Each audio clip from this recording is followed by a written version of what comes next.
So when the greatest coach in college football, who's now doing some analyst work for ESPN, speaks and he tells you things about the game, he talks to you about teams and what they are and what he sees in them, you're definitely going to sit down and listen. And Nick Saban on the Pat McAfee show was asked a question about Texas and Oklahoma coming into the SEC, and quite frankly, if they were ready and in the trenches specifically is what they were talking about. And Nick Saban had some interesting things to say about Texas and Oklahoma, definitely favoring Texas more. But when you hear the conversation, you almost have to ask yourself, is he favoring Texas because Texas is coached by one of his prodigies and Oklahoma is not, and Oklahoma is coached by a coach that has beat him in a national championship before? Because when I look into the argument, it kind of doesn't make sense a little bit. And I'm going to look at the numbers from the ESPN standpoint so that this is completely fair and we can look at what he's looking at. But we're going to jump real quick right into the question that Nick Saban was asked, and then we're going to listen to his comments, and then we're going to jump into why his statement doesn't make sense. But before we do that, if you are new to the channel and you have not, make sure you hit that like, hit the subscribe button. If you've been here for a while, make sure you hit that like and the subscribe button, because listen, all of that helps, and I want you guys to continue to come for great college football content because the season's here and you know we got it. All right, let's listen to some Nick Saban here. Conference realignment, a lot of it is, I don't want to say smaller schools or smaller programs going to bigger conferences. But in the case of Texas and Oklahoma going from the Big 12, where a lot of people say the offensive line, the defensive line is not what it is in the SEC, do you think that is the biggest thing for Texas and Oklahoma going forward, is the trenches going into the SEC? Well, I'll say this about Texas. Texas was built like an SEC team. Sark built Texas like an SEC team. So they have big people up front. They're physical. You know, watching Oklahoma this offseason, they are one of the most athletic teams in the country, but they are not as big and as physical up front. And I think this may be a problem for Oregon, too, because Oregon's going to be extremely skillful, but can they match up front even in the Big Ten? So those were some interesting comments from Nick Saban. And the first part that kind of took me back a little bit was Sark has been building Texas to go to the SEC. And why did this take me back?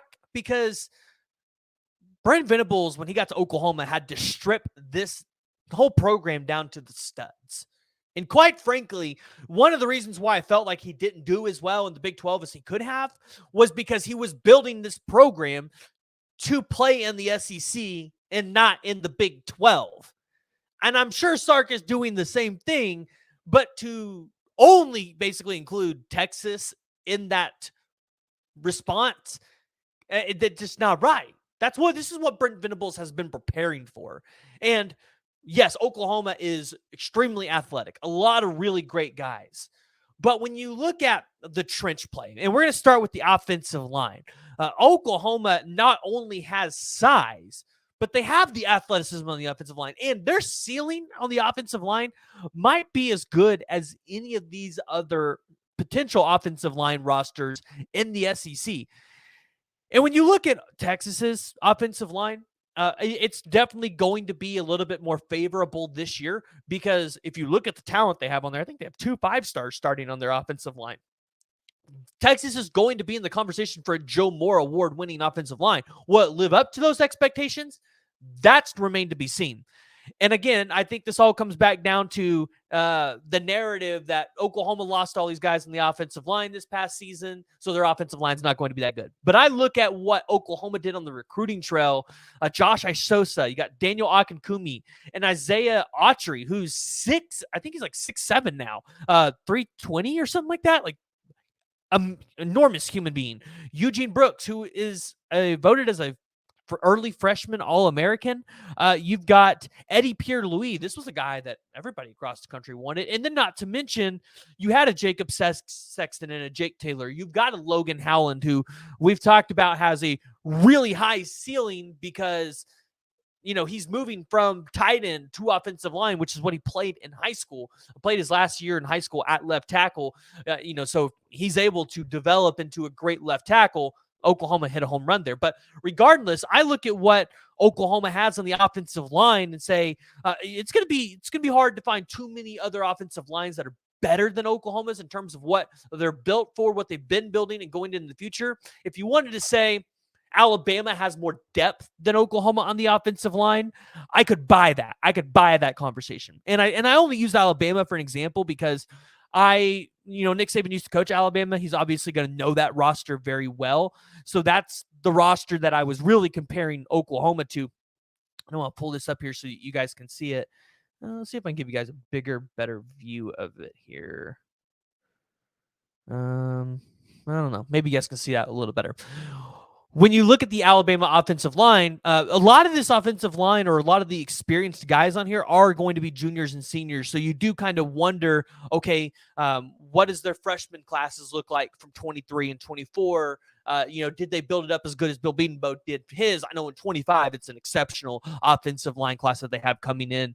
And if you look, Casey Poe, one of the guys that Oklahoma was going after, already coming in at 322 pounds. So as far as offensive line compares, Alabama will have probably the better depth there, maybe even better potential future talent than Oklahoma on the offensive line. But to act like it's just, Oklahoma was not preparing, did not build for this. When you look at the numbers, they're very similar. Here, I'm going to pull up the Oklahoma offensive line.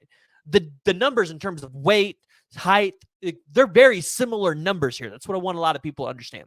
Now, looking at the other side of trench play, going to the defensive line, again, this was another head scratcher to me. Going to look at Alabama's defensive line here, these are the numbers for interior guys, edge guys. Like this is what Alabama's got. So I go to Oklahoma's defensive line. Obviously, you're not gonna want your edge guys to be 280, 290, right? You want those guys being about 260 range. So that's what your Ethan Downs are, your PJ Adebawore, your Trace Ford, those guys. I'm looking at more your interior guys. Grayson Halton. You've got Ace Hodge, Jaden Jackson, Ashton Sanders, Devon Sears, David Stone, Dominic Williams, DeJoun Terry. These are all guys that for Oklahoma, I think a lot of people expect, and I think Oklahoma's depth on the defensive line is going to be really good this year. I think you can go 3 or 4 in your rotation on the interior defensive line. That's how, you probably got, I was just talking to Jay and Coop about this earlier.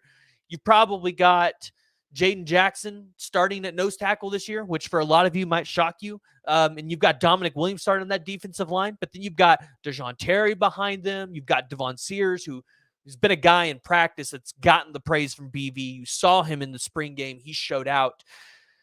So when you compare Oklahoma's defensive line compared to Alabama's, again, you have to ask yourself where the disparity is in these numbers. And in fact, you could say Oklahoma's defensive line has more depth than Alabama's defensive line. So kind of looking into this a little bit more. Just going to say it. I don't agree with Nick Saban. I don't agree with the comments that, Oklahoma just isn't prepared to play in the SEC at a high level, especially in the trenches. I definitely think they can.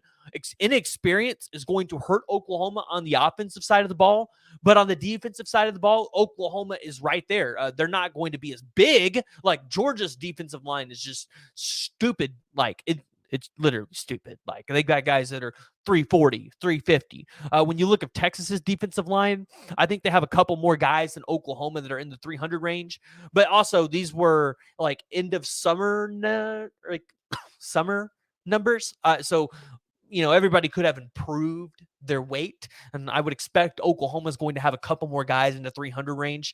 Texas could obviously do the same. But to act like Texas is the only team coming into the SEC that is prepared in the trenches to play in the SEC, I think is just a wild statement by Nick Saban. And you almost have to wonder, is Nick Saban going in there for clicks because he's an analyst now, and that's what ESPN wants him to do, or does Nick Saban actually believe this? Because if Nick Saban actually believes this, I kind of question it a little bit. So, guys, if you are still here, you guys made it this far, make sure you guys hit that like, hit the subscribe button, join the discussion below. Let me know what you guys think about Nick Saban's comments, and hit that like, hit the subscribe button, turn on the notification bell, because we're going to have a lot of college football content coming here in the next week.